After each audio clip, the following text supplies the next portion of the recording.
அதிமுக பொதுச் செயலாளர் ஜெயலலிதா சொத்து வழக்கு மேல்முறையீட்டு வழக்கு விசாரணையில் அரசு தரப்பு வழக்கறிஞர் பவானி சிங்கிற்கு நீதிபதி குமாரசாமி கண்டனம் தெரிவித்துள்ளார். கர்நாடக உயர்நீதிமன்றத்தில் நடைபெற்று வரும் ஜெயலலிதா சொத்து வழக்கு மேல்முறையீட்டில் இன்று 10ஆம் நாள் விசாரணை நடைபெற்று வருகிறது.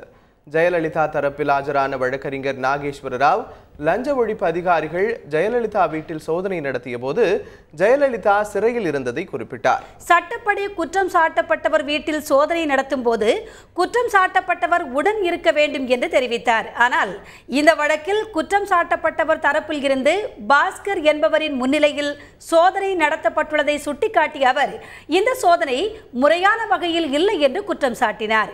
முறைப்படி லஞ்ச ஒழிப்புத்துறை அதிகாரிகள் நீதிமன்றத்திடம் அனுமதி பெற்று குற்றம் சாட்டப்பட்டவரை சிறையில் இருந்து அழைத்து வந்து அவரது வீட்டில் சோதனை நடத்தி இருக்க வேண்டும் என்று தெரிவித்தார்.